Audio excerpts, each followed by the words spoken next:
more eminent people in the community, but we have to help them to form the network. That is the main idea. And a lot of professional training. Jim also gave a presentation in Mumbai about the financial matters. So these kind of things are very much required for the people, for the knowledge sake, for the exploration sake. So our mission is guide, just guide, inspire, shape, and transform. So this is the simplest way we can able to explore. Our values are very simple. We wanted to make the human beings how to leverage their skill sets as well as lead for the next exploration possibility all over the world, irrespective of the regional, irrespective of the local scenario, but we can able to transform into the global sector. Next.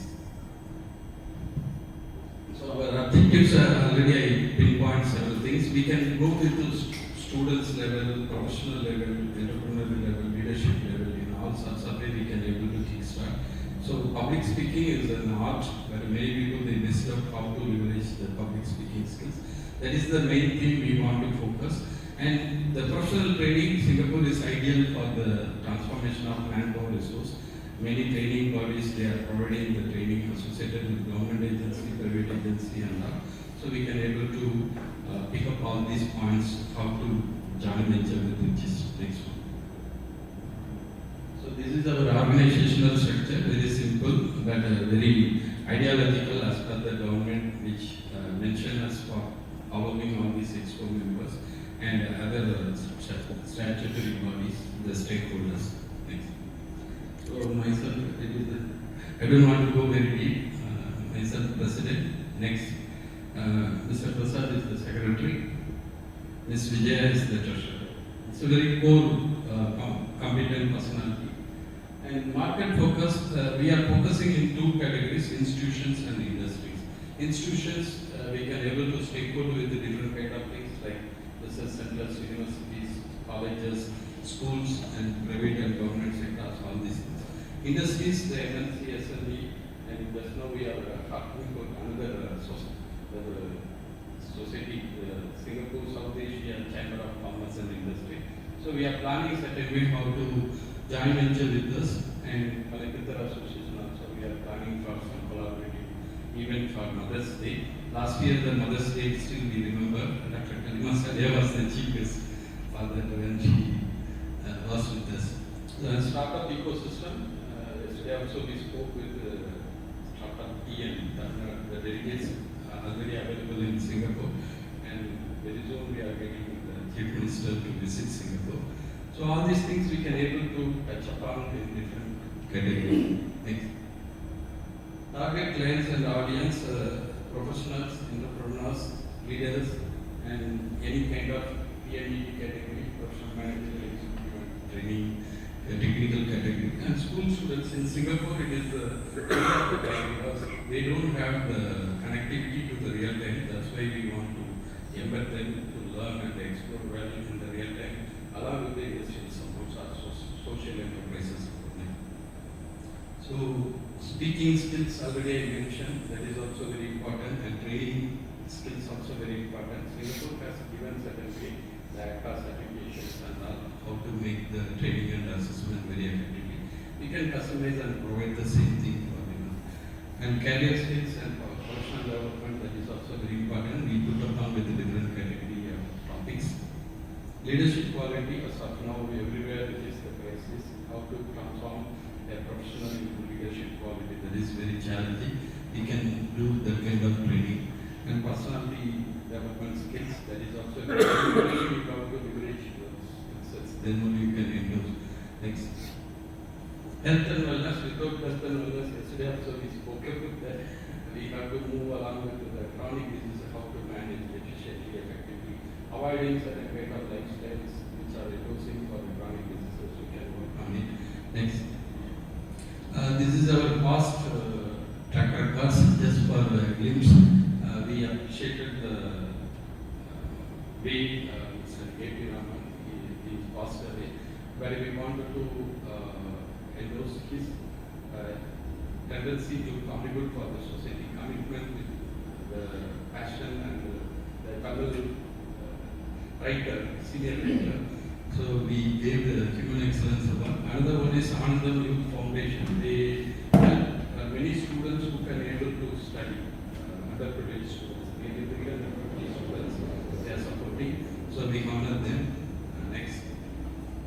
And we are conducting many programs, technical skills or celebrations for the National Day, Mother's Day, or youth programs, and many ways we can support. And this is the last, previous to this year, we awarded 4 category of people. Yusuf Dr. Rajit is the founder and president for Tamil Pattimangal Kalekattam, and he is the audacious speaker and writer. He is the debate speaker as well.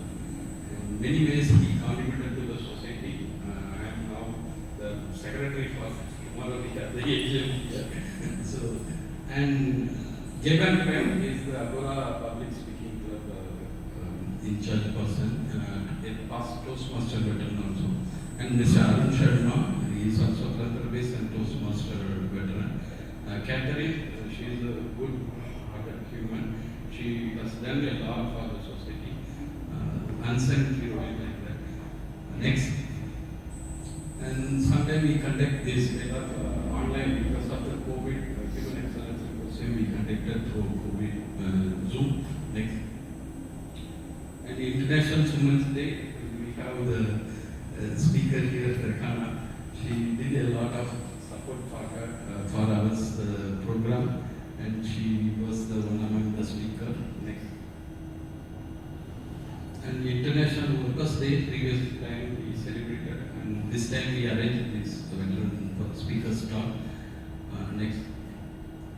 This is the last year Mother's Day celebration. We awarded 4 mothers who contributed well for the children, the family as well as society.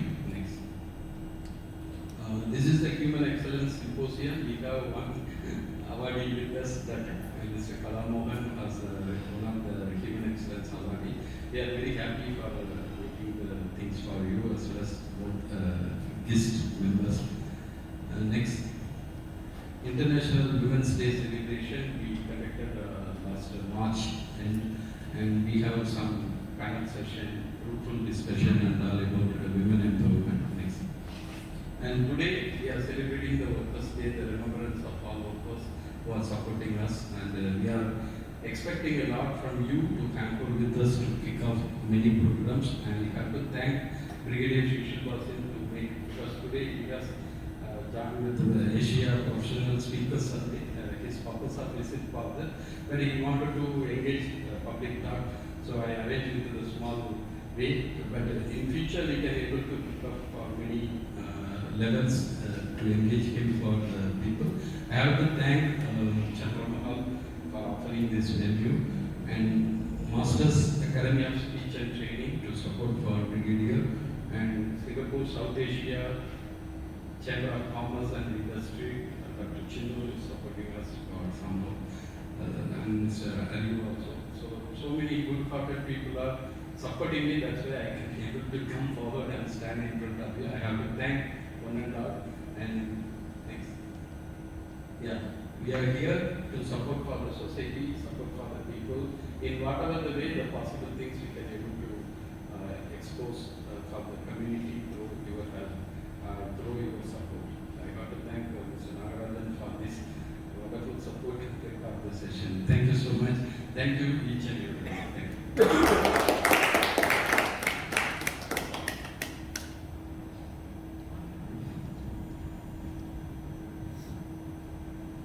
Thank you, Dr. Ram. Now this is the time for honoring the chief guest, the special speaker. Our leaders will honor him.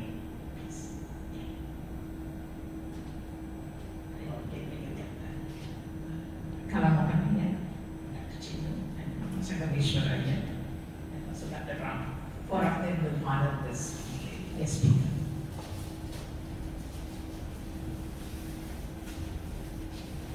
Please come.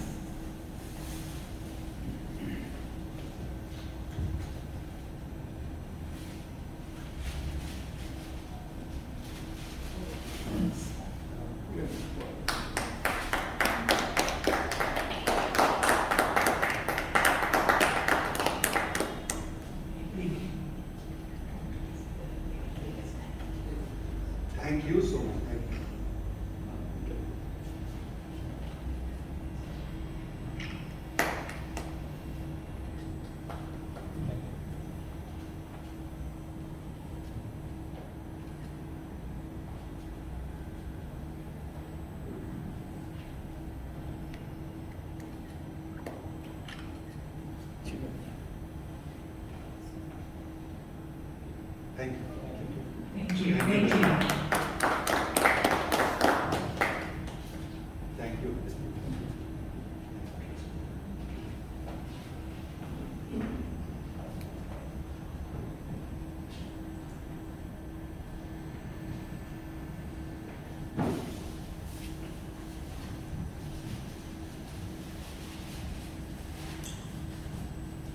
Thank you. Thank you everyone.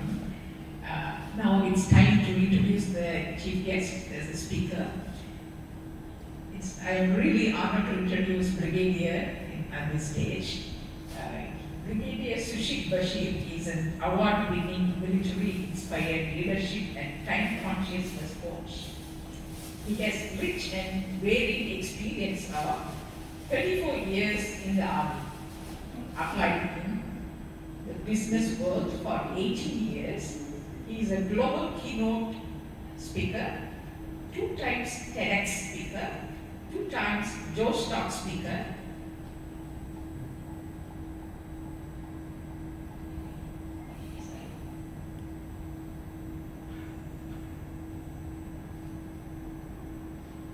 He is the author of multiple self-help books, including $1 Million Seconds.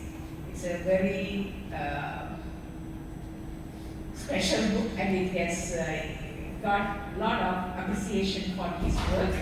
$1 Million Seconds, published by CNBC and endorsed by Brian Tracy, motivational guru by Brian Tracy. We can say that he is the disciple of Brian Tracy. Such a training he has gone through with him, and he has been on the stage in over 6 countries speaking on the leadership, time management, and resilience. Being future ready, he is the founder, president of the PSA, Mumbai chapter, and an active member of APSS. And there are more credentials to him. Brigadier has a long list of resume as a credential, but for the short of time, I am stopping here as a short introduction. We invite Brigadier for his wonderful talk.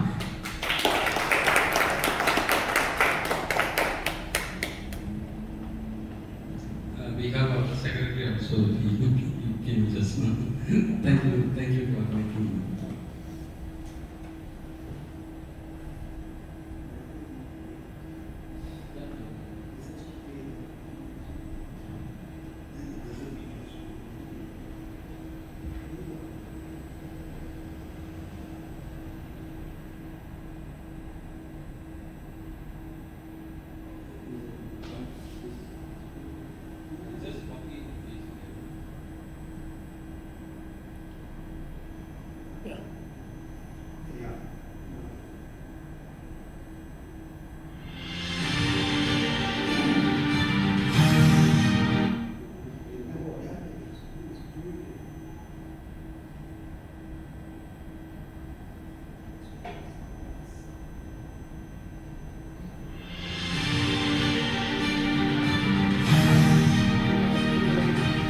Have I come to this planet to pay bills?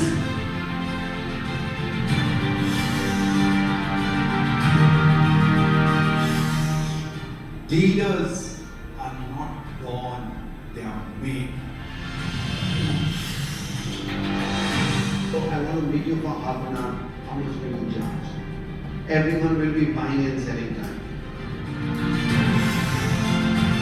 तो में केवल 10% ऐसे लोग हैं जो goal set कर रहे हैं. The manager converted into a leader, and you said, "We all know, let's do it."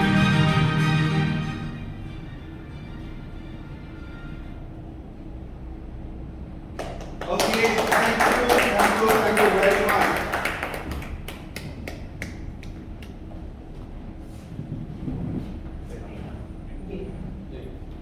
Give me that.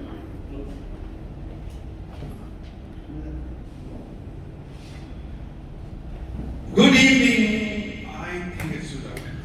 Good evening, boys and girls. 34 years in the army, I was used to saying good evening, ladies and gentlemen. But when I left the army and came into the civil, beautiful, wonderful, colorful world of yours, I stopped saying ladies and gentlemen. I say boys and girls. Do you know why? Why? Yes? I feel younger that way. It's not for you, it's for my satisfaction. You know, is there anyone here who objects to being called a boy or a girl? Anyone? No, I'm all grown up. Why are you calling me a boy or a girl? Anyone? Good, you didn't raise your hand. Because if you did, you would have been creating history. I must have asked this question to more than 50,000 people in the last 18 years, and not once has anyone said, I object to being called a boy or a girl. So once I was addressing about 60 principals in Pune, and you know, principals of schools are generally ladies in the age group of about 48 to 52, that's the general thing. And none of them raised their hand. So when I was asking a question, right in the front row, there was a very senior principal, a charming lady with totally grey hair, very nice personality, and I said, I asked a question and I said, what does girl like to answer? And the way she got up with that blush, I still remember. So boys and girls, you're going to be boys and girls for another 1 hour. After that, you can change your status and be back to ladies and gentlemen if you so like.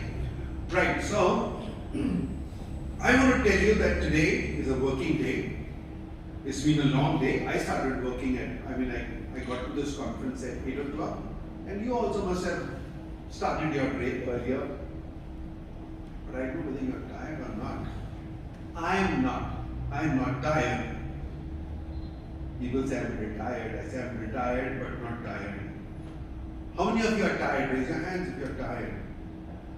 No, nobody's tired. So your energy is going to give me energy. So if you want me to be energetic, please participate. How many of you commit that you will 100% participate, because it's going to be an interactive session? I am not going to give a lecture. How many of you are prepared to participate? Fully? Yes. Hey man, not here. Here, yes. And you know, when I say raise your hands, what do you understand by raise your hands? What is the meaning? Hands or hand? Yes! So that's the way. So how many of you are committed to participate? Yay. Beautiful, that's nice. Right. So let me first start by thanking Dr. Ram for making this possible. Now, in 2019, and we just checked it was the same date, it was 12th of May 2019 that he had organized a program. It is exactly 4 years later that we are here again. So, thanks to Dr. Ram, thanks to Dr. Ken, you were also there with that time. And I want to thank all the sponsors, all those who were named, and I may not be able to, so I don't want to take names because I may miss out somebody, but all those who have made it possible. And most importantly, each one of you who have gifted a portion of your life to me. You know, as a time management strategist, I say, time, people say time is money. It is insulting time when you say time is money. Time is life. Priceless. Time is life. When I give you 5 minutes of my time, don't I give you 5 minutes of my life? And if you have taken the trouble of coming here and investing, not spending, investing, because I promise you a return. So on an investment you get a return. When you spend, it's gone. So please make sure that you understand. I promise to make every effort possible to give you a high return on your investment. So thank you for your investment of 60 minutes of your life that you give to me. So thank you very much. Now, I want to ask you to please close your eyes. Take a deep breath. Inhale, exhale. One more time. Deep breath. And exhale. Open your eyes. Tell the person next to you, you are amazing. Come on, please stand up. Please stand up. Please stand up. Please stand up. Give a high five like this, and I want to hear it loudly. You are amazing. Come on, come on. Okay. So you use one of your hands to say you are amazing. Now listen, don't sit down, don't sit down, don't sit down.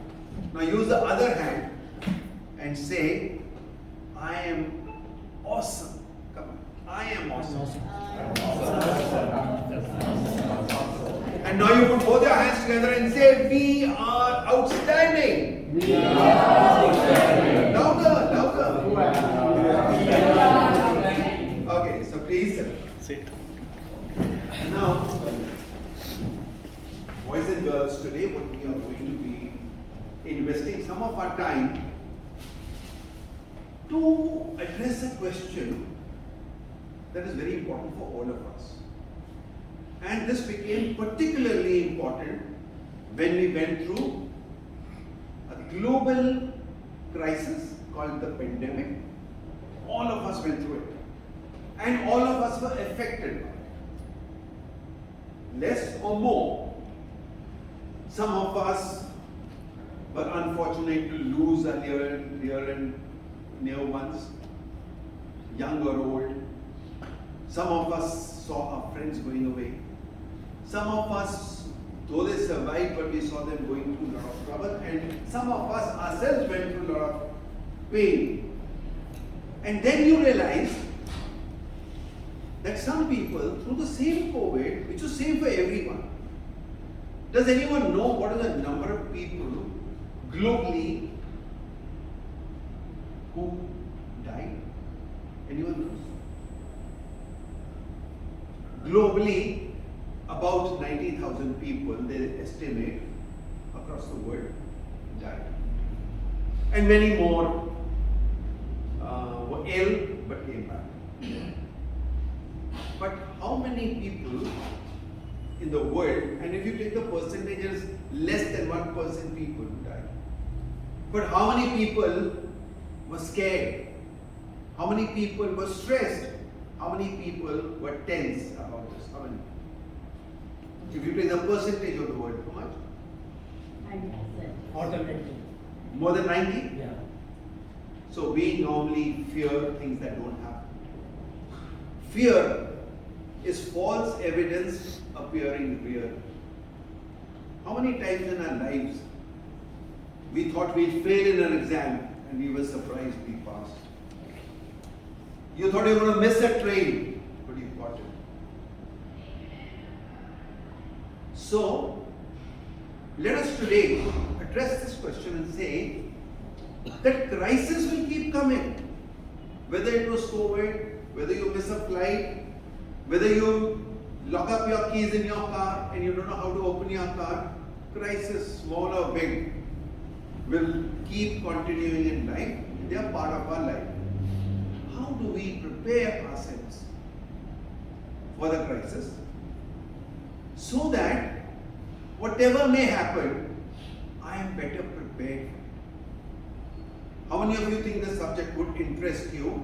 Or do you think that you face this type of an issue? And if you are equipped with the capability of being able to come out of it or handle it easily and not go under too much of stress, would that make your life happier? Raise your hands if yes.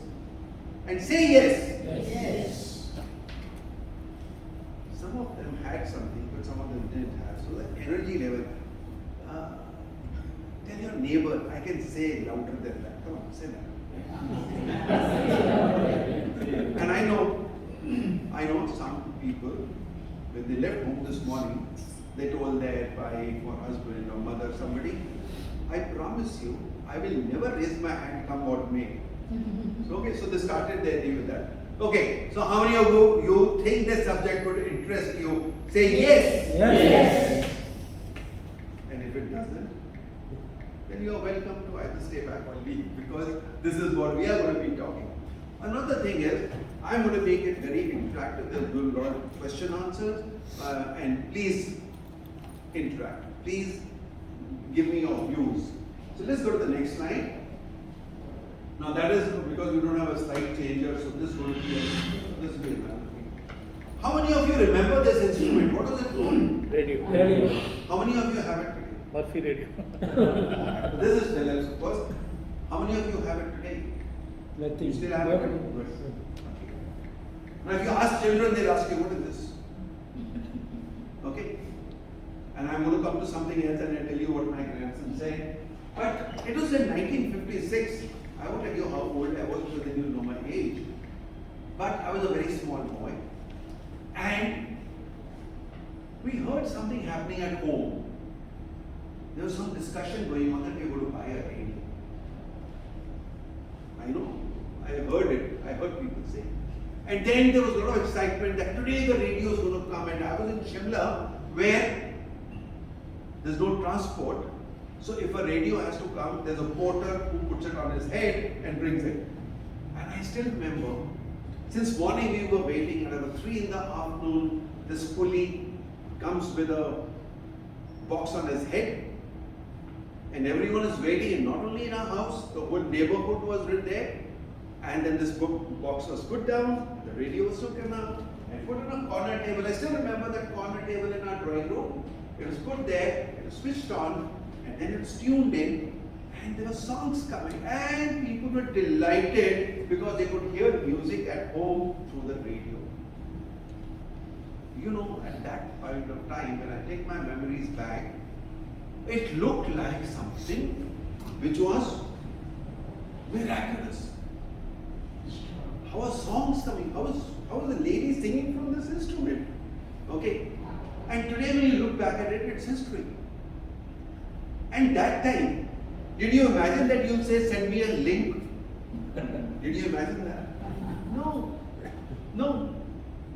Future looked like, you know, the best is something better may come. So let's go to the next slide. So then things changed. So this radio, and then I went one by one, the typewriter came. So I just stop here. When the typewriter came, one day my grandson saw an old typewriter that lying at home. I should have thrown it away, but still kept it as an antique. So he says, Nanu, what is this? Looks like a keyboard. I said, yeah, there's something called a typewriter. And yeah, this is a keyboard. He said, but why are the letters jumping out? Today children can't imagine why do the letters jump out? What is the requirement? Because they see a flat keyboard. Right? Next. So this was a black and white TV, you all remember, it came, and then there was a pager.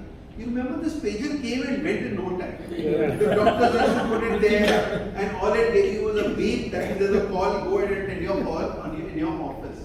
Okay, so the pager came, went. Then this huge spools were tape deck. Okay. And then this bioscope, you remember the bioscope? Okay. And then this telephone. People don't recognize. If you show this to children today, they won't recognize what it is. And so on, tape recorders and VCRs. And then the floppy. Where is it gone? You never hear of a floppy. And then CDs and then DVDs and all that. What I'm trying to say is that the future was, that time everything was as amazing as today you talk of ChatGPT. How things have changed. And it's all about imagination, that you imagine what the future could be. So there's a friend of mine who tells me, he says, I'm sure one day I will be able to send an email and attach a cup of coffee for you. That's his imagination. But there are other people who imagine something different. Here is a person who imagines how, this is the way that person is imagining how babies will be born in the future. I leave it to you to understand. Okay? The baby is coming out of a diaper, out of a diaper. Okay? So that is what future is all about. Let's go to the next slide. So we are talking about shifting gears. We are talking about life makes us move from one gear to another. We keep shifting gears. And are we future ready? Are you prepared for the uncertain future? We don't know what it's going to look like. So let's go ahead And I want to stop here and ask you, what does the future mean to you? Give a thought to it for 30 seconds. Just think, what do you think of future? What does it mean to you? And I'm going to start with the youngest boy. Yes? What does future look like to you? Further studies, okay? Did you ever ask your father, "Hey, Sarah, what will..." No. When I was just a little boy, I asked my mother, I asked my father, "What will I be? Will I be handsome? Will I be rich?" And that's what he said to me. "Hey, Sarah, the future will be, whatever will be. The future's not I to see. Hey, Sarah. How do I sing? It's bad because you know I'm not a singer. I'm a speaker, but I speak well, isn't it? Yeah, I don't sing well, but I speak well. Right. This is what we thought of future. And our parents told us, we don't know what the future will be. Let's hope for the best. Yeah, what does future mean to you? Many things, different things. Technologically, there will be a lot of opportunities. Yeah, And that will bring its own problems Yeah. to the humans. That will be a challenging world. yeah. Anyone else? Anyone? What does the future mean to you? When you think of the future, what do you think about? Yes, Rajat? Well, hello. I believe right now the concept is smart hospitals because I'm in healthcare. So I believe this is going to kick off a worldwide. It's really kicking in already. People are looking seamless care, seamless workflows, processes, and all. Yeah. It's a great transformation. Yeah. Okay, anyone else? Yeah. So, I don't know what the future will be, but change is I think No. So I don't know what the future going to be, but change going to be the consistent. So I have to be, adaptable, resilient, and then look forward to the changes, and then adapt, and then move forward in life. Beautiful. Can we all give a big round of applause? We'll make a difference. I don't like this applause. I look at something I call. So whenever we have something good happening now, we're going to say wonder clap. And wonder clap is what? Can you please practice with me? Okay, just follow what I'm doing. Follow with me. 1, 2. Wonder clap is only 3. Wonder clap. Very good. First time you got it right. So here's a little gift for you. My gifts come by air. You have to catch. Okay. Thank you. So that is exactly what he said. We have to be adaptable. We have to be resilient. We have to be prepared. And we have to look at the future and be prepared for it. Right? That is the need of the hour. Yeah, just go ahead. So, I'll tell you what primarily future comes to. Firstly, what is future? It is time that has not come as yet. Time that is yet to come. That is right. You have it, I think, going. So, the two things about it. That question comes, what is going to happen? Curious. I start to, firstly I ask myself a question, what will happen?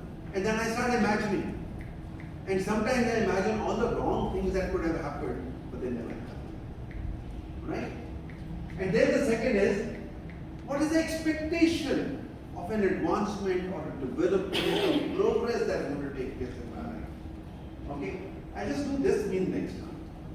Okay. So now what do you think of the future? Do you find the future scary? Or do you think it's bright? Not that you have to wear sunglasses because you're going to get bright. And I'm saying, or is it full of hopes? Or do you see opportunities? Some people see obstacles, and other convert those obstacles into opportunities, into enablers. Okay? It depends on your perception, your attitude. And the good news is, you can change your attitude. You can modify your attitude. Once you know that this attitude is going to give me those returns, then if I'm negative, I can learn to become positive. It's a matter of working on yourself, practice. Help somebody, correct you when you go negative, and you will find a change happening in your life. And then it is on your imagination. Okay, let's go ahead. Now, when you go into the sea, can you control these waves? Can you control the winds? Can you control the storm? We can't do anything about it. In Bombay, we saw a lot of pollution. Oh, a lot of traffic. Can you do something about it? So there's no need to worry about something that you can't do anything about. But what can you do? What can you do? You can learn to swim in that ocean. So focus on what I can do. You know, I don't know how many of you are familiar with Mumbai as a city? Yeah. Okay, not many. But Andheri is a suburban place in Mumbai, and it is about 30 kilometers from the South Bombay, which is the main city called Colaba area and all. And there's a place called Nariman Point, which is a very commercial place there. Okay. Now, there's a guy living in Andheri, and he would go to Nariman Point. His routine was that he would get up in the morning, go to the gym at about 6 o'clock, come back at 7 o'clock, change, and by about 8 o'clock he would leave home and be in office by 9. As the years went on, that 1 hour of reaching travel time became 1 hour 15 minutes, became 1.5 hours because the traffic was increasing. But the gym can't open before 6. So what is his choice? What is his choice? Start early. Start early. Either start walking to Nariman or Start early also, I cannot travel in the early train, sir. sorry? Early train, I cannot travel because of too much crowded. Huh? Early train. Electric train. Transportation. Yeah. So you Very can, hard. instead of going in a car, you can go in a train. Okay, that is one option. But even then, I think today's world, even if I take a train, you can't reach in 1 hour. Okay. So, what did he do? Skip the gym. Skip the gym. That was one option. But he says, no, health is important. I can't skip the gym. So what else could you do? Change your location. Your home Sorry? change your location. Your accommodation change. But by the gym So to he your couldn't house. even do that because it's very expensive to go and buy a house there. Buy the gym to your house, that's it. Sorry? Get the gym equipment in your house, that's it. Get the gym equipment to your house. But then you don't have the money to do it. So I tell you what he did. He took membership of a gym next to his office. And instead of leaving home at 8 o'clock, he started leaving home at 7 o'clock. So he still managed to reach on time. He went to the gym, changed, and went to the office. You have to adopt the situation can't change, but according to your priorities, you have to learn on and focus on what can I do so I still maintain my health. I don't invest money on getting gym equipment to my house and all that. So let's all, I would say that if you can, keep writing some notes because some of the things I say may matter to you in your life. So don't write down anything that I say. Write down whatever you think can matter to you in your life. Okay? So if some of you get some ideas, yes, I need to start focusing on what can I do and not worry about those things which I can't do anything about. So let's go to the next slide. Now, and one more time please. Yeah. Now, normally I would have given everyone a little notebook, but I'm sorry I don't have so many. So I'm not giving you, but you can borrow or whatever, write on your phone, on your notebook or whatever, if you can. And taking notes for me, I think is a very important thing because I do it everywhere. I want to know what can I drop out of this. 1 hour of investment of my time, I should know what are the returns I'm going to carry. And some of those returns can be lifesavers, could be life changers. Okay? And I want everyone to say we are action takers. If we write notes, we go home and think about it, and from tomorrow maybe I'll start taking some action. So can you all repeat with me? We are action takers. We are action takers. Some people who said, I am not going to speak. Rajalakshmi said, I am not going to speak anything. So for her sake, everyone has to say it. We are action takers. We are action takers. Very good. Even still now there are 3-4 people who never opened their mouth, but that's okay. Right, next. Okay, next.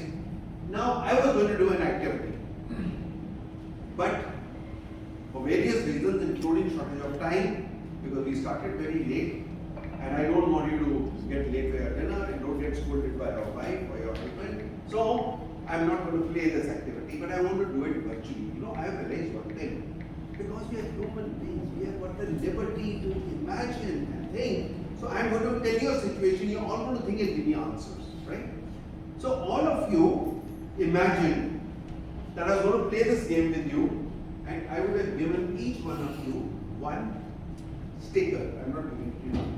And then I would have said, on this sticker, please write down your name with a sketch pen, as beautifully as you can. So please imagine that you have written your name on a sticker, right? And let's say that we are in a big hotel, very high roof and all that.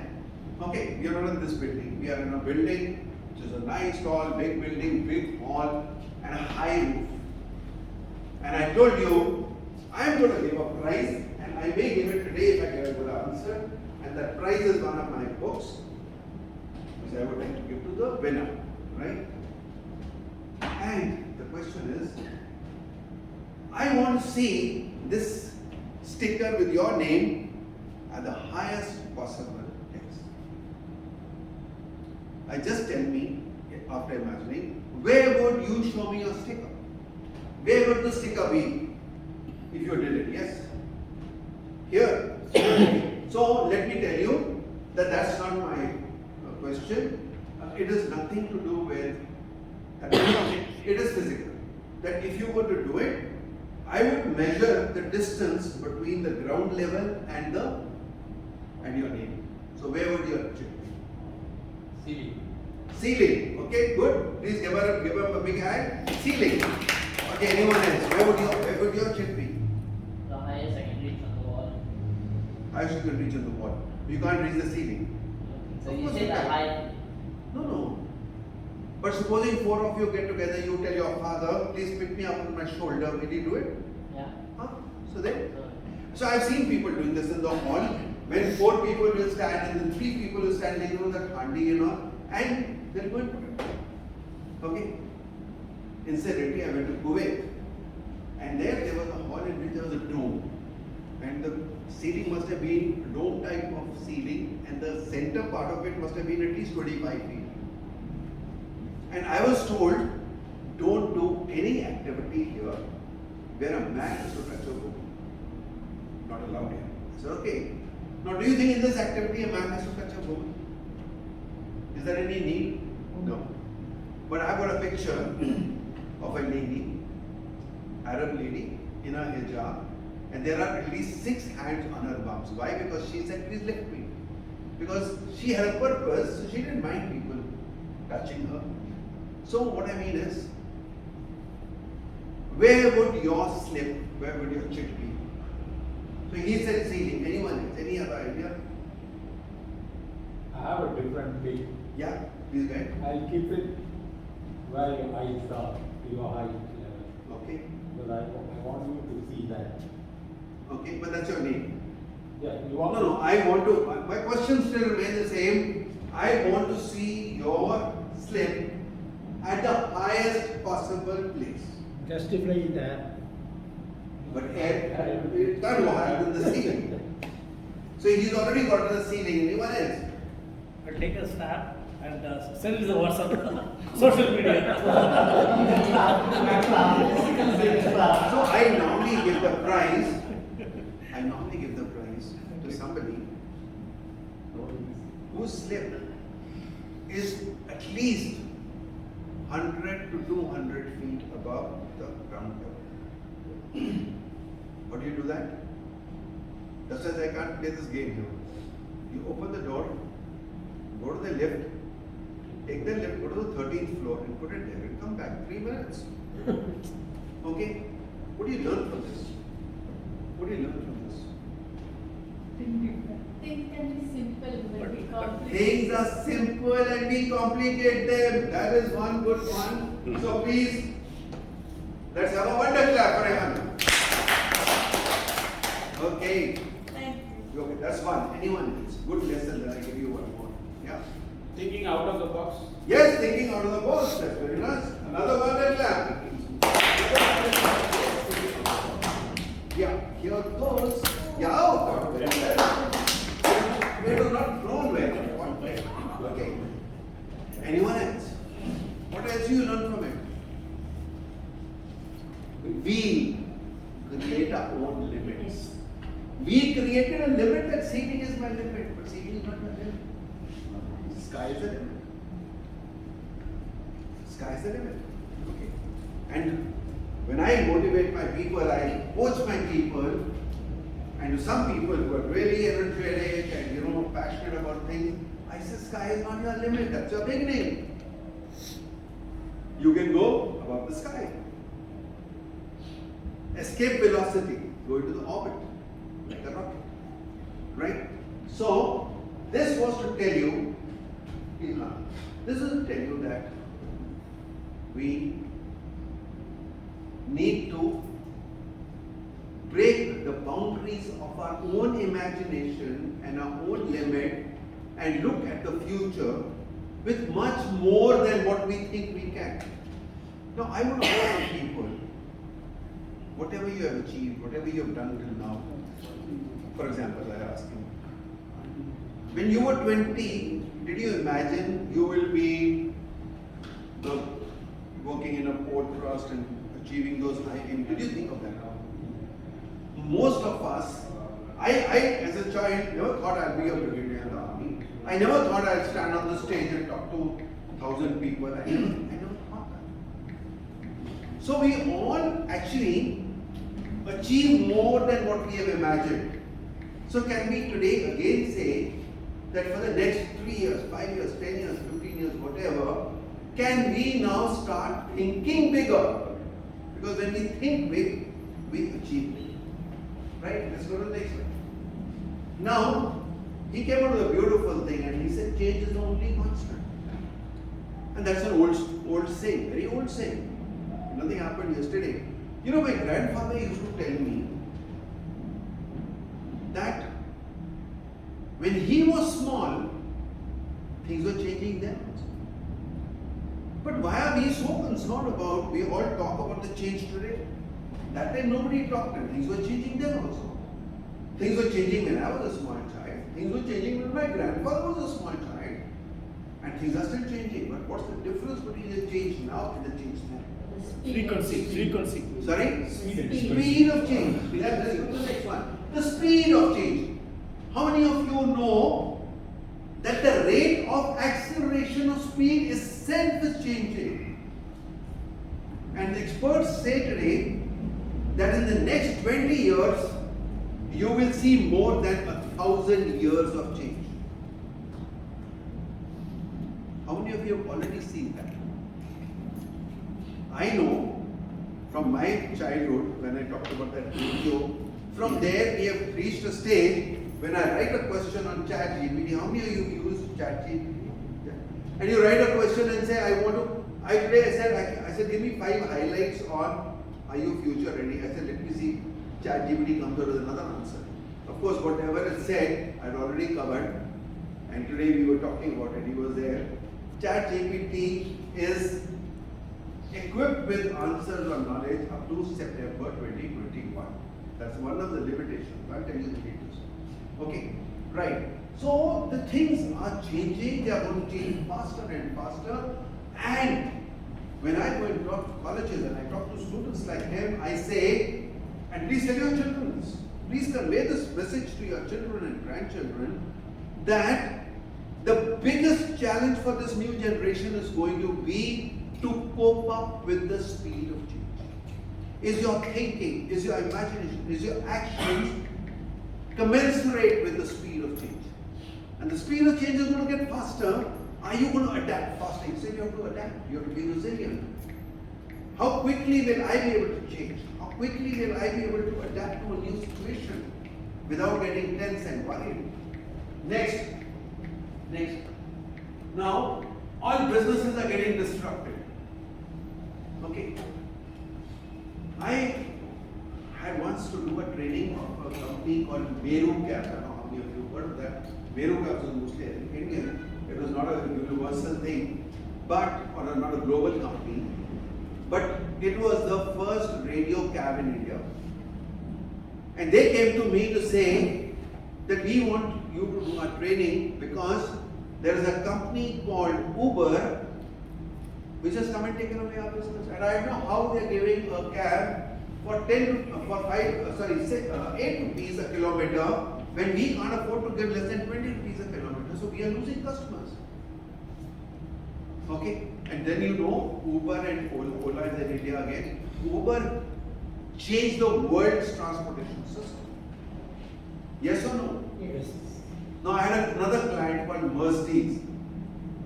And Mercedes started saying, what do we need to do? Because people stopped buying cars. The sales of cars have reduced considerably after this culture of, so businesses can be disrupted. Today morning I heard of another striking example. That how businesses have changed overnight because a good idea came, tried something new and an idea went up. Also in the reverse direction, a business can be ruined in no time. Encyclopedia Britannica. Have you heard of this name? Yes.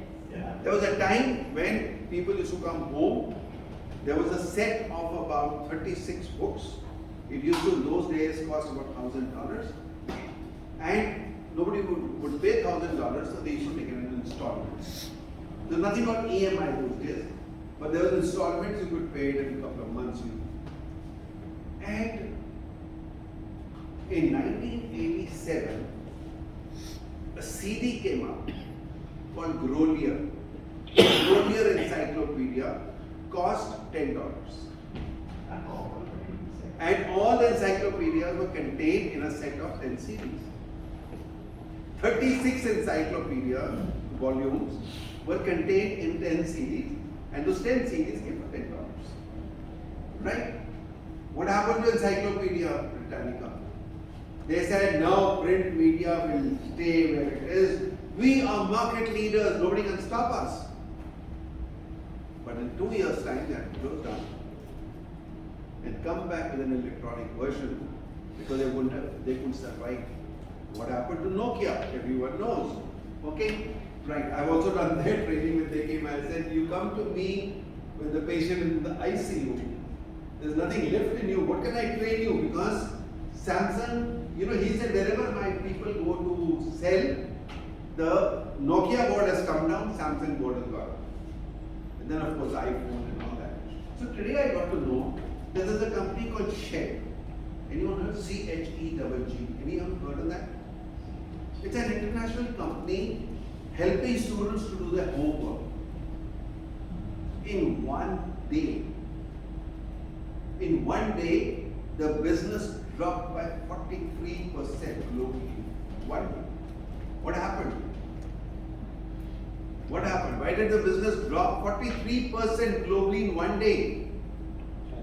ChatGPT came. Now students go to ChatGPT and ask questions. And now ChatGPT has itself created a software which has been given to schools and universities, colleges, that you can check whether it is a ChatGPT answer or your original answer. So if now a student uses ChatGPT, sorry for you, you can be caught. No, in Singapore Sorry? Singapore they accept it. Sorry?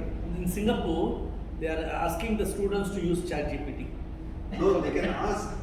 The thing is, you can, if you do something called autopilot and copilot, you don't leave everything to ChatGPT.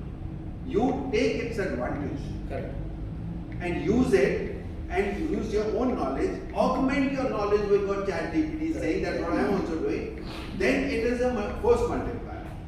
So people ask this question, will artificial intelligence replace a human being?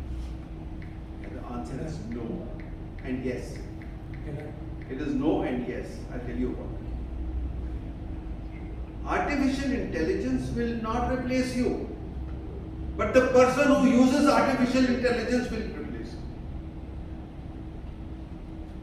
Because today a content writer, you can be the best content writer in the world, but if you don't know how to use ChatGPT or other such softwares, you will never be able to compete with that guy who's got lesser brains than you, but he uses Chat. So you. Actually, what you are telling, maybe the today is possible, but the future, what they are telling, even our AI is going to take further steps because Yeah, they can that's learn right. itself. That's right. Yeah. Many years back when I was talking about that, there are three things which I'm going to cover in another slide. I used to tell people that artificial intelligence is not going to be able to replace imagination, creativity and all. And then within 1 month we saw that there's a robot called Sophia who's got citizenship. Okay, and now it is coming closer. Now there are robots who are thinking. But still, as of today, they can't create ideas for you. So if you can capitalize on that, a creative person uses ChatGPT to get some fact checking and all, and then use it for your creativity, you'll do better. Okay, so next, now I'm going to go to a little example of how we get prepared for the future when it comes to the army. How many of you here would agree with me that when army goes for war, we do our planning meticulously? How many of you say, raise your hands if you say yes. So we go to the last detail, we plan everything when we go to the war. But do you know that our plans last only, okay, I'll come to that later. Let me first finish this. Yeah. The plans last only till the contact with the enemy is made. And the moment the contact with the enemy is made, there is chaos. And we are trained how to handle chaos. So is it in life. The moment you put your plan into action, chaos starts. Why? I knew my plan, but I didn't know the enemy's plan. I didn't know how he's going to react to it. So therefore, you have to learn how to handle chaos, and we in the army are trained to handle chaos. Can you start training yourself and your children on how to handle chaos? Right? So preparing to handle chaos is very important. I hope to get over that. I'll also tell you that there are 3 questions that we ask ourselves in the army, and you may like to adapt this in your life. Wherever you have a project, wherever you have a task, anything. The task could be organizing a marriage in family. The task could be organizing a picnic. Anything. Ask yourself these 3 questions. What is my task? Firstly, understand what the task is. If need be, go to your boss who's given you a task and say, I think what I've understood from you is that my task is this. Am I right? So that you won't start preparing for a task which is different from what he wanted. Okay? So first is, what is my task? Be sure that before you start, you know very clearly the ultimate terminal objective, the desired result of that particular task. The second question is, what does it involve? So let's say it's a marriage, for example, I said. Okay. So, of course, first thing is, have you found a girl? You can't get married without knowing where the girl is, okay, or a boy is. So, you found the match. Okay. Where is the marriage going to take place? What is the budget like? Then you have to arrange for a photographer, a religious teacher, and all that. So you keep writing down what does it involve. And the last part is, how far can I plan now? So when I was in the army, somebody explained like that. He said there are A and B, two officers, and they want to get married. So both of them have an aim of getting married. A has already found a girl. B is still looking for a girl. So what is B's task now? Can he say, my plan is to get married? No. His plan is to find a girl to get married. So the task changes. So when you ask this last question, how far can I plan now? Then you have to first plan the first step before you can't go to the second step. Okay? Next step. I'm going to tell you a beautiful story. And the story is of a guy called Karolyi Takacs. He was born in 1910 and he was an Hungarian army soldier. When he was 26, which means it was 1926, he became a national shooting champion. And he wanted to, in 1936, also go for the Olympics. But in Hungary, they had a rule that only officers could go for Olympics, the soldiers could not. So he was denied to go for Olympics. Otherwise, he thought that having won the national championship, he was fit to go and at least compete in the Olympics. So he made an aim for himself that next Olympics, which is 1940, I'll become an officer, I will compete. But what happened? In 1938, there was a firing on the range. He had to fire a grenade, and the grenade was in his hand. And his complete right hand was written off. What happened to his aim? What do you think a person would do? Yeah, so one would give up and say, how can I now become a shooting champion when I've lost my hand? Okay. So in 1939, he went again for the national champions. So people around him, his other friends who were shooters, they said, how nice of you, what an attitude that you come to cheer us up. He said, I've come to participate. You come to participate? For 1 year, he practiced with what? What did he practice with? Anyone else? What did he practice with? He says no, he practiced with his only hand. He didn't call it a left hand. Look at the thinking. No, it's not my left hand, it's my only hand. Which means that I'm so focused that now I have to achieve my aim only with this. And imagine for 1 year he practiced. Of course, for a shooter, your idea, your imagination, your aiming will still remain the same. But your left hand cannot be as good as your right. Can you put a silent mode on your keyboard? Because we are What happened? using a keyboard. You can't. The sound is there. Okay. So, in 1939, he won the national champion with his only hand. And now he was prepared for 1940 Olympics. What happened? Anyone? 1940 Olympics were cancelled because of Second World War. Now he was getting older. 1940, he's already 30 years old. He said, okay, even at 34, I'll still be able to do it. So no worry, this Olympic is cancelled, I'll do it for 1944. What happened in 1944? Another cancellation of Olympics because the war was still on. So 1944 also went. In 1948, this man won the Olympics at the age of 38. And then became the only man at that time to win it again in 1952 at the age of 42 years, competing with 24 years old guys. Guys, that is what your determination, you look at your future with your ideas and you are prepared for the future. He had never imagined that he will lose his right hand. But like he said, he could adapt, he didn't break down, he didn't cry, he focused on what he had and not what he didn't. Not focused on what he should have had. Oh God, what did you do with my right hand? He didn't ask that question to God. I lost my right eye. You do not see. I have no vision on this eye.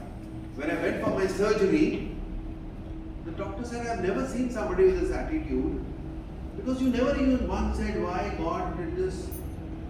I said, God has given me, I've only been thanking him, but thank God there were two eyes. And even with this one eye, the girls are looking as beautiful. I can work on my computer, but there's no difference. I'm living my life. It was in 2009, so it's 14 years now. 14 years I am living beautifully with one eye. I never said to God, why did you make this happen to my right? Okay, next. So I just go back, sorry. I want you to read this again. Focus on what you have and not what you don't have or should have had, which you thought was your birthright. My right hand was my birthright. Everyone has it, why don't I have it? Okay, yeah, next. Now when you come to a crisis, any crisis, big or small, these 4 or 5 things happen to everyone. Firstly, a crisis comes as a surprise. It doesn't give you time. Flood comes, volcano bursts, whatever, it happens all of a sudden. So you get surprised, something is happening. COVID happened, surprise. The first thing that happens is there is a negativity, you lose track, you sort of lose hope, and you start saying, what happens now? Everything is like crumbling. Okay? I had 5 chances to appear for NDA. When my classmates went, I couldn't appear in the first chance because I was underage. So I had my complete 5 chances. I went for my first chance and I was like, what's the problem if I don't fail? If I fail first time, second time. If I fail second time, third time. I don't think I can fail 5 times. Very sure I'll go to the army, never thought of another career.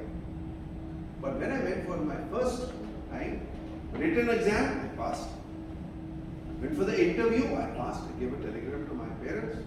One to the school, one to my home. Selected. Job is done.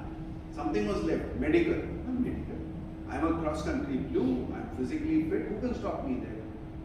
But the doctor declares me medically, permanently unfit because of something in toes which I didn't even know was a problem. Right? So in one stroke, all my 5 chances are gone. I'm permanently rejected. Okay. Again, something happened. I fought for it. I went for an appeal medical board. I got through. I got into NDA for the first time. My point is, do you lose hope? Do you fight it out? What do you do? Right? Then there is uncertainty. You don't know what's happening. How do you handle uncertainty? Do you succumb to that pressure? Do you give up? Or do you still keep fighting? People have had cancer. They've still fought cancer. You've seen many of them. So how do you deal with it? You certainly go under stress, and then every crisis wants quick decision, because you have to say, you got a couple of options and you say, what do I do now? What do I do now? I've missed a flight, you will take another flight, you will take a train. You have to take a quick decision, right? Now let's go to the decision part, and I've got a prayer, I've got a quote which says, oh God, please give me the strength and capability of coping up with the consequences of the decision. When I make a decision, what am I scared about? The consequences. So, can I cope up with the consequences of whatever decision I make? Next. Now I'm going to leave you with 5 ways. We have talked a lot about what is future, what do we think about the future, what is the crisis, how do we handle it. We have all done that. Now I'm going to leave you with 5. There are many, but I have picked up 5 things which you can take home today for you to become more future ready. more resilient. How many of you want to know these 5 things? Raise hands. Yes. How many of you will at least give a consideration and do something? Some of them you may already be doing. Forget that. Something which you doing, but you could do a little more when you hear me today. And something you may not be doing at all, and you can start doing today. Do you think that will make a difference in your life? Yes. So let's hope that. And not only in your life. The moment you realize this, maybe you can pass it on to your family members, to your colleagues, and others. So we can, together, as a group of about 20 people, maybe make a difference in the world. By conveying our lessons, our values, our experiences, our ideas to others. So the first thing is embrace reality. In Gita also says, your head, so head. Whatever is there, embrace it. It's there. Now don't say why did it happen. If it didn't happen, it was much better. ये COVID क्यों हो गया? People start crying. Okay? And I told some people on the phone, I said, what's your problem? You're sitting at home, when you have to go to the office, you said, oh my God, I have to go to the office. God said, okay, sit at home. You're crying when you have to go to the office, you're crying when you have to sit at home. You're sitting at your home, and you're not sitting on the railway platform, you're sitting at home. Okay. Now, you've got electricity. COVID, no electricity, man. It's there. AC is working, television is working, internet is working. What is not there, you can't step out of the house. And for you're worried about that. So we have to write. We wrote a book called Shifting Gears. And each one of us, we have a group. So 21 authors got together in the first lockdown, which was 21 days, and said we will write a book. 21 people will write one chapter each on how do you pivot out of COVID. So I wrote one article, which is one chapter of that book, and that was, chapter was Quarantine the Army Way. I said, you call this quarantine, where everything is available, food is there, water is there, electricity is there, internet is there, AC is there. What is the problem? Quarantine was when I was posted in Nathula. When if my mother wrote a letter to me, I got it in 15 days time. The newspapers used to reach out about 7-8 days later.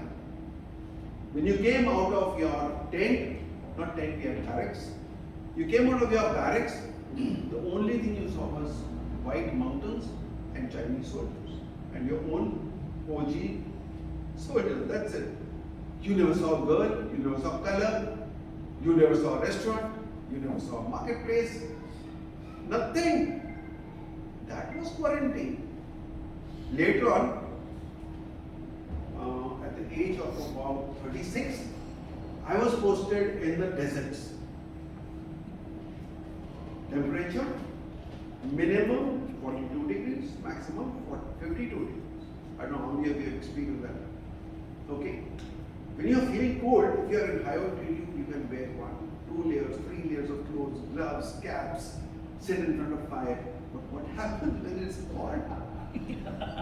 And there's no fan. And there's sand. The sand is coming into your food, so you're eating sand, it's there in your air, you don't have water. We used to get 1 bucket of water every day. And you have to manage with that. He used to come, give you there used to be a container for water. So it's your 1 day's water requirement and 1 bucket of water. Brush your teeth, go to the toilet, do anything, that is the only thing. And sand will come into it. So when you're taking a bath with your mug, you have to make sure that your mug doesn't go too down because it will bring sand and sand will come near here. So you would only use half a bucket of water. Right? That was quarantine. When I came back after 3 months of being in the desert, and I went in for a bath, and I was yelling and singing songs and what's my life, not this, what happened? I said, I've seen flowing water because I've never seen water flowing from a tap or from the shower. You know, three months, we had never seen what a tap was. We never saw water flowing. For me, that was luxury, only because you realize things that you don't have. When you have them, they don't mean it. Right? So embrace reality. The second is dance with uncertainty. When uncertainty happens, get along with it, see what it demands, and not oppose it. Dance with it, which means step up with it, be with it, integrate with it, merge with it. Next, operate ahead of the predictability curve. You know, Dr. Ram organized one webinar which we did together online those days, and I was talking on this that time also. People were saying, let's get prepared to bounce back. Bounce back means what? If you're talking in June 2020, when you say bounce back means you'll bounce back to where you were in February 2020. You want to be back to the normal world. But every crisis has taught us history of crisis, whether it's World War I or II, whether it was 26/11, 9/11, whatever, recession of 2008, every time you had a crisis, the world came out at a better place than what it was when it went in. Right? So I used to tell people, when you come out of COVID, things will be different. So now start looking at where could I think predictability. What do you think the world will be when COVID comes out? Let me prepare for that. So I don't bounce back, I bounce forward. I start looking ahead. So operate ahead of the predictability curve, which means, just a minute, no, go back. Yeah.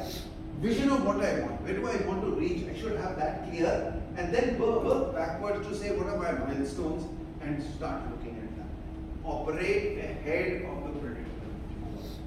Next. So that was the first thing. First thing was embrace reality, and I gave you a couple of examples of that. The second is focus on what you have, like I said in the previous example, and not what you should have had or what you think you are missing. Next. Here is a similar story, just to cut short. I will not repeat the complete story, but I'll tell you that Girish Bhogia is a personal friend of mine. He is an ocean swimmer. And what he loves for a holiday is something to be on a beach. So Goa has been his favorite place. So in 1999, December, along with his family, he went to Goa to celebrate the Millennium New Year. And while he went on the cliff and dived into the water, which was his expertise, something went wrong, some bad calculation, that his head hit the floor of the ocean. And he came up unconscious. He was flown immediately to Mumbai. He was lying in the hospital, and the New Year came. And through the corner of his eyes, he could see fireworks going on and on. And he said, for 3 days, I was only cursing, complaining to God, God, why this to me? What wrong did I do? If you had to do this with me, why did you kill me? Because he was told by the doctors that you are paralyzed neck downwards. Neck downwards, paralyzed. Hands not moving, legs not moving. He couldn't do anything himself. Even today I go and meet him. He can't brush his teeth. He can't shave. He can't wash. He can't take a bath. Everything he requires a help. So he has 24 hours help available. Okay. Parents are very old. They can't lift him to take him to the bathroom. So they have people. Okay.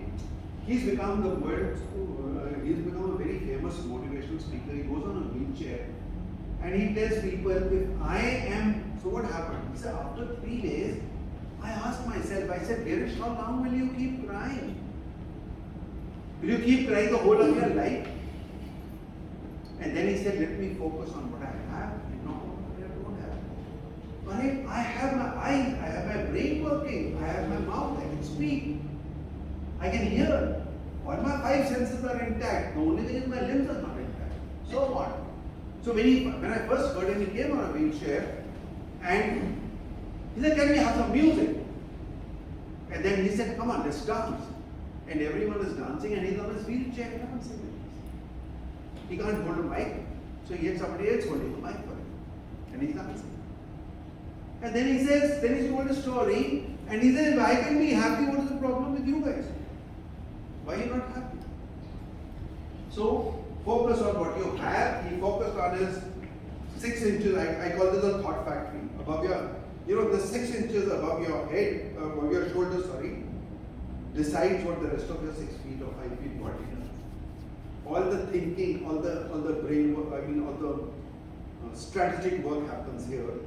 So you decide what your hands should do, you decide what your feet should do, and that's what they do. Next, Apollo 13 was a mission in 1970 which failed. When they were about to land on the moon, the oxygen cylinders were empty. And in NASA, the ground controller, I forget his name, Admiral from the Navy, he started getting messages, this is malfunction. Oxygen cylinder not functioning, so and so not functioning. He just sent a message back to say, stop telling me what's not functioning, tell me what is still functioning. He said, not interested in what's not functioning, tell me what's functioning. And because of only listening, he filtered that out. He said, just tell me what's functioning.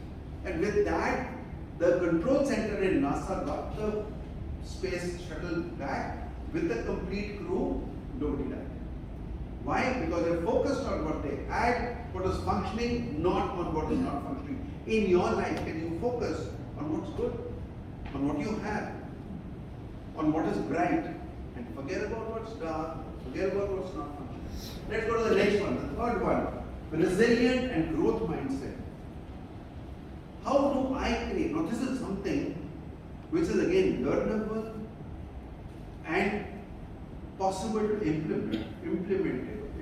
It is possible that you change your attitude and build a growth mindset. What's the difference? Next slide. In a fixed mindset, the fixed mindset says this is not possible. This happens only to these people. I can't play basketball because I'm only 5 feet 6 inches. You have to be a 6-footer. But there's a chap who became a world famous basketball player who's only 4 feet 10 inches. He defined, I'll do it. I don't know how many of you have heard of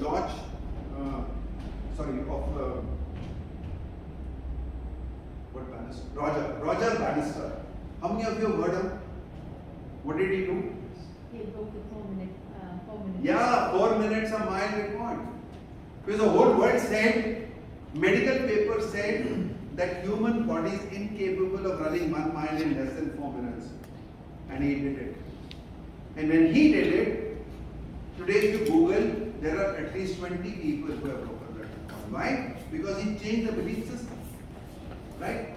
So get into a growth mindset. Next. This is a beautiful formula of changing your mindset.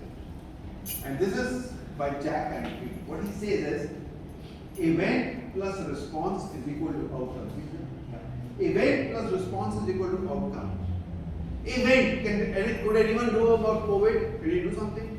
You have an accident, can you do something about it? No. Event is event. But in the same event, some people are laughing, some people are happy, some people are crying, same event.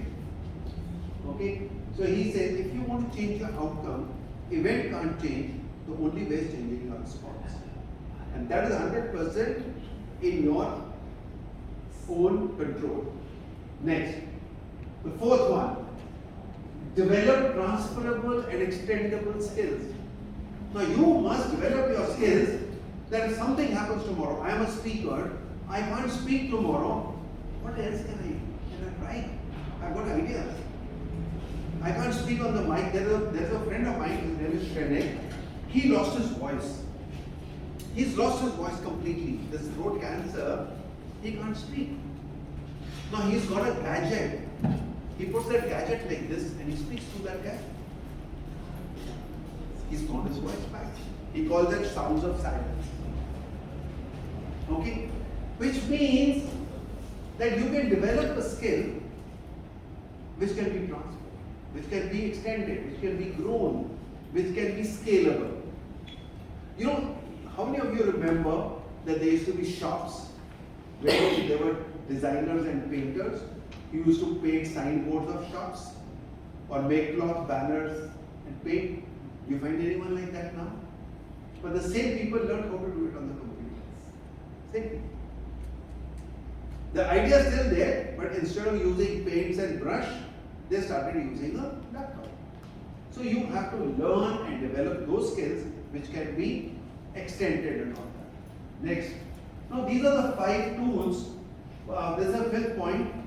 What you can, no, actually this now it will become 6 I think, because I got one more. I was telling you earlier, AI and all will not be able to change these 3 things. So you must learn how to be creative, innovative and imagination. Please take these 3 words down, give them a gift to your children. Encourage your children to be more imaginative, more creative and more innovative, because this will take them through in life when everything else stops. Do you know that your children today don't know if your children, like this young boy here, he doesn't know what job he's going to get, because the jobs that exist today, 63% of these jobs will not be existing in the next 10 years. Like 40 years back, could you say I'll become a software engineer? There's nothing known like that. Could you say I'll be a coder? Many people are doing coding. Ask them when you were in school, could you imagine that you'll be doing coding? It was not there. Okay? So you have to do that. And the last one is become financially stable. Which means today, how many sources of income do you have? If there's only one source, you don't know when you're going to lose that job, you don't know when that market is going to go down, you don't know something else is going to come up and this skill is going to go waste. At least have 2 to 3 alternative sources of income, so that at least financially you will not get under stress. Because anytime your business can stop. If you are doing business of something, that product can go, that market can go. Do you have another business idea? How many people in COVID, for example, do you know travel agents, for example, they lost their business completely. There was no touring happening, there was no flights. And many of them started now going online and selling things online. So you have to learn how to, because any time a business can go. A lot of people also realize that even in COVID, a grocery shop was still allowed to open. Essential services. Medical still open. Essential services. Schools came online. Essential services. So people realized, if I have got a jewelry business, which is totally a luxury business, I must, along with the luxury business, have another side business which should be of essential services, which will be disruption proof. So you have to make your life disruption proof, that I can't get disrupted. Okay. And then this is a term that has come up now called adversity quotient. You have IQ, EQ, SQ, and there's a 4th one that is now being talked about, is the adversity quotient. It is your score on your ability to be able to handle adversities, handle crisis. So this is something which is very important now. It is also known as the science of resilience. So you have to build up this adversity quotient. There are tools available. You can measure your adversity quotient and improve it. And the process and outcome of successfully adapting to difficult or challenging life experiences, especially through mental, emotional and behavioral flexibility and adjustment to external and internal. All these old words, please understand. You have to adjust to your emotional, your mental abilities to accept that change and be prepared for it. Right? In other words, you have to prepare for life. So ladies and gentlemen, boys and girls, I said ladies and gentlemen because now you are allowed to switch back to your old status. Okay? So I thank you for being such a wonderful audience. And this is a small gift for you. If you want, I've written a book called $1 Million Second. I was telling Dr. Thames that I can't give you any copies now because this book is out of print. But somebody's done this for me. There's a lady who has done, every chapter has been converted into one page of a visual view. Okay? And this is available to you as a gift. You get the essence of my book through 10 pages of drawings. Okay? And next slide. This is a QR code. You can take this QR code, just take a picture, and just in case you don't get it, I'll send it to Dr. Dr. Ram, he can send it to you on WhatsApp or something. So you can get this for free. If you still don't get it, you can come back to me on a WhatsApp or email next time.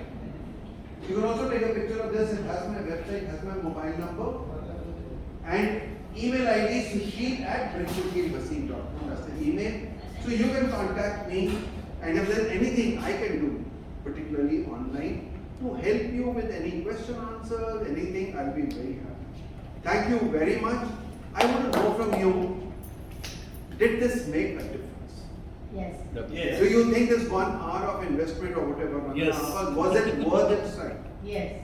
Yes, Wonder Club again. So, okay. On a scale of 1 to 10, 1 if it was boring and you had to stay back because you didn't want Dr. Ram would say, I called you and you went away, so you stayed back. 1 if it was bad, and 10 if it was amazing. So I want to know anyone 6 or below, anyone on a scale of 1 to 10. 6 or below 6. 7. How many 7? How many 8? 1, 2, 3. 3 8s. 4 8s. How many 9s? 1, 2, 3, 4, 5, 6, 7 9s. How many 10s? 1, 2, 3, 4. Okay. So that also shows us same event. I told you. Event is same. The response is different. Why did 4 people find it very valuable? 9 people found it little less valuable, and another 4, 5 people found it even less valuable. So the value idea was the same, but the value perceived was different. So let's be sure that everyone in this world is not going to appreciate you, everyone in the world is not going to respond similarly, and let's accept